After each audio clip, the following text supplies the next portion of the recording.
Breaking news చూస్తున్నారు. PSC chairman ఎన్నిక nomination కి సంబంధించి పిఎస్సి చైర్మన్ ఎన్నిక నామినేషన్ పర్వంలో ట్విస్ట్ చోటు చేసుకుంది. నామినేషన్ దాఖలకు మధ్యాహ్నం 1 గంట వరకు సమయం ఉంది. అయితే వైసీపీ తరపున నామినేషన్ వేసేందుకు సిద్ధమయ్యారు.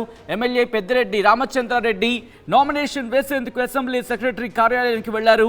ఎదురు చూశారు, కానీ నామినేషన్ వేసేందుకు అందుబాటులో లేరు సెక్రటరీ. దీంతో ఆయన అక్కడ వేచి చూస్తున్నారు. మరీ ముఖ్యంగా ఆ సమయం అయిపోతుంది. మరీ ముఖ్యంగా 1 నిమిషం ఉంది. అప్డేట్స్ అందించేందుకు మా ప్రతినిధి కృష్ణమోహన్ సిద్ధంగా ఉన్నారు. కృష్ణమోహన్, అసలు ఇంతకీ ఏం జరిగింది? ఇప్పుడు నామినేషన్ తీసుకుంటున్న సిచ్యువేషన్ ఉందా? అసెంబ్లీ ప్రతిపక్ష సంబంధించిన వ్యవహారంలో ఏదైతే పిఎస్సికి సంబంధించి పిఎస్సి కమిటీకి పెద్దిరెడ్డి రామచంద్రారెడ్డి నామినేషన్ వేయడానికి అసెంబ్లీకి వచ్చారు. ఆయన నామినేషన్ పత్రాలు, ఆయన తరఫున నామినేషన్ పత్రాలు వేయడానికి ఆయన తమ్ముడు ద్వారకానాథ్ రెడ్డి, అలాగే ఎమ్మెల్యేలు బుచ్చేపల్లి శివప్రసాద్ రెడ్డి, చంద్రశేఖర్ రెడ్డి ఇద్దరు కూడా ఎవరైతే అసెంబ్లీ సెక్రటరీ ఉన్నారో అసెంబ్లీ సభ సెక్రటరీ ఛాంబర్ కు దాదాపుగా గంట ముందు చేరుకున్న పరిస్థితి. దాదాపుగా గంట సేపు చేరుకున్నప్పటికీ కూడా కమిషనర్ సెక్రటరీ అక్కడికి సెక్రటరీ జనరల్ అక్కడికి రాకపోయేసరికి ఇప్పుడే బొత్స సత్యనారాయణ చాలా ఆవేశంతో సెక్రటరీ హాల్ దగ్గరికి, ఆయన ఎల్ఓపీ లీడర్ గా ఉన్న బొత్స సత్యనారాయణ నేరుగా ఇక్కడికి రావడం జరిగింది. బొత్స సత్యనారాయణ చాలా ఆగ్రహంగా, కనీసం మీకు అధికారులకి టైం 1 గంట వరకు టైం ఉంది, టైం అయిపోతుంది, మీరు ఛాంబర్ లోపల కూర్చుంటే గంట సేపు ఎమ్మెల్యేలు నామినేషన్లు తీసుకునే దానికి వీటి పరిస్థితి ఉంటుందా? ఇది ఎప్పుడు జరగలేదు.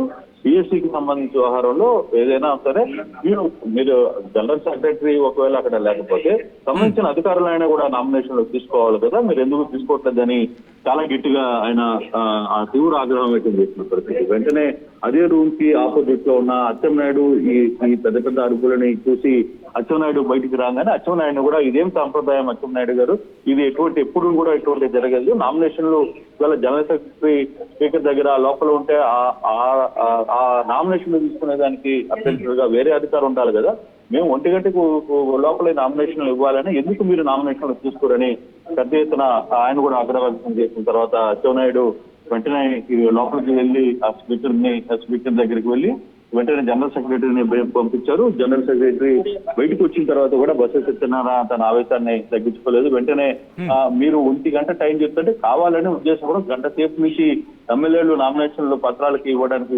వేచి ఉన్న సమయంలో మీరు ఎందుకు బయటికి రావట్లేదు, లేదు మీరు రాకపోతే మీకు సంబంధించిన అధికారులు చేత ఎందుకు తీసుకోవట్లేదు, గంట సేపు నుంచి చేయాలా, ఇటువంటి పద్ధతి ఎక్కడా చూడలేదు అని చెప్పి ఆయన తీవ్రంగా ఆగ్రహంగా జనరల్ సెక్రటరీ మీద కూడా ఆగ్రహం వ్యక్తం చేసిన పరిస్థితి అయితే ఉంది. సో తర్వాత ఇప్పుడు ఎమ్మెల్సీలు ఆయన మళ్ళీ సత్యనారాయణ బొత్స సత్యనారాయణ అక్కడి నుంచి ఇది మంచి పద్ధతి కాదు, ఇటువంటి సాంప్రదాయాలను ఎప్పుడు కూడా చూడలేదని చెప్తూ అక్కడి నుంచి ఆయన తీవ్రంగా కొద్దిసేపు జనరల్ సెక్రటరీతో వాగ్వివాదం జరిపి ఆయన బయటకు వెళ్ళిపోయారు. ఇప్పుడు నామినేషన్ ప్రక్రియ అయితే జరుగుతోంది. లోపల నామినేషన్ తీసుకునే ప్రయత్నం అయితే. అంటే ఈ నేపథ్యంలో సెక్రటరీలకు సంబంధించి కావచ్చు, లేకపోతే అసెంబ్లీ అధికారులకు సంబంధించి కావచ్చు, ఎటువంటి ఎక్స్ప్లెనేషన్ ఇస్తున్నారు?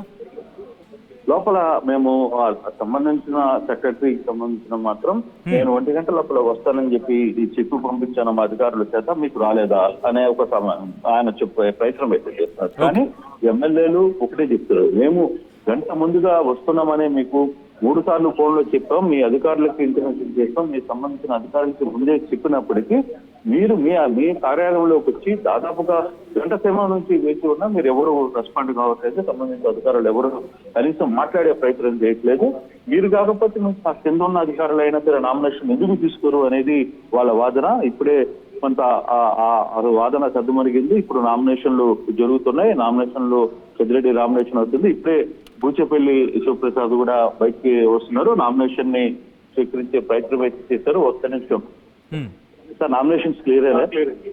సో నామినేషన్స్ అయితే క్లియర్ అయినాయి. బూచేపల్లి శివప్రసాద్ కూడా ఇప్పుడే నామినేషన్స్ వేస్తే మేము స్వీకరించారు అని చెప్పి బయటకు వెళ్తున్నారు. సో కొంత గందరగోళమైన పరిస్థితి అయితే జరిగింది. పిఎస్సికి సంబంధించి అసలు ఇప్పుడు పిఎస్సి వైసీపీకి వస్తుందంటే ప్రతిపక్ష పార్టీకి వస్తుందా లేదా అనే దాని మీద కూడా కొంత తీవ్రమైన చర్చ జరుగుతున్న పరిస్థితి మనం చూడాలి.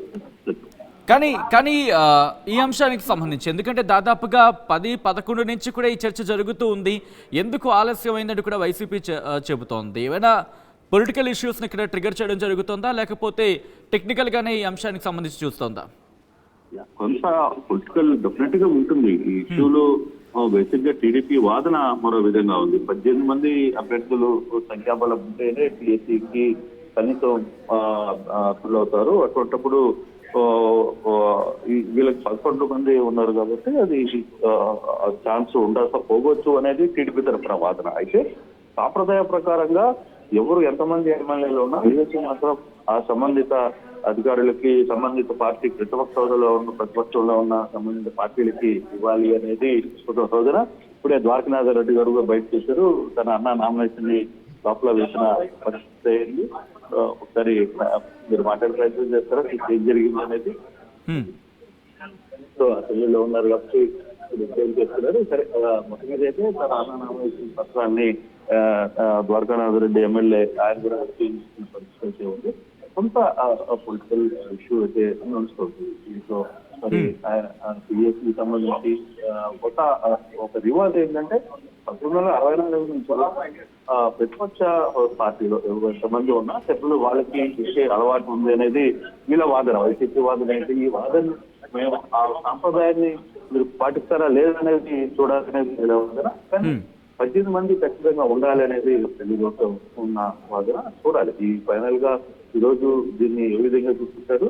అయితే నిజంగానే వైసీపీకి సంబంధించి ఎమ్మెల్యేలు కావచ్చు, ఎమ్మెల్సీలు పెద్ద ఎత్తున సెక్రటరీ కార్యాలయానికి చేరుకున్న పరిస్థితి, వ్యవహారాలతో కూడా దగ్గరుండి ఇప్పుడు మళ్ళీ నామినేషన్ స్వీకరించారు కాబట్టి కొంత ఈ ప్రాంతం అంతా తత్వమలిగిన పరిస్థితి అయితే మనకు కనపడుతుంది.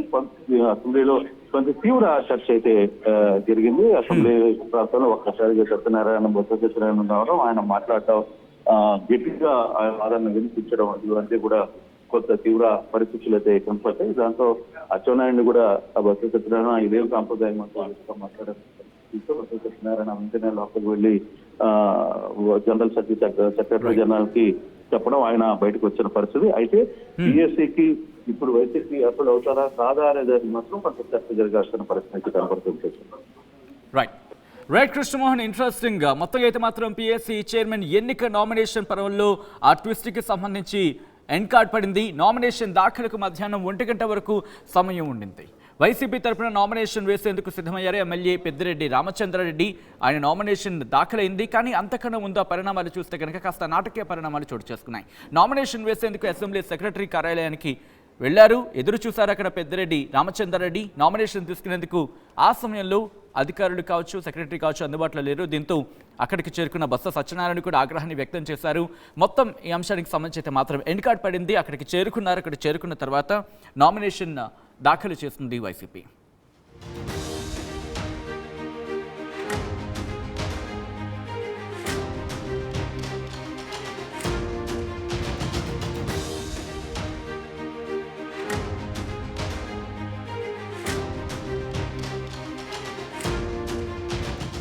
అదే ఆర్టీవీ యాప్ వార్తల్ని క్షణాల్లో చదివే అవకాశం ఉంటుంది. ఒక న్యూస్ పేపర్, ఒక టెలివిజన్ ఛానల్ మీ చేతుల్లో ఎప్పుడూ ఉంటాయి.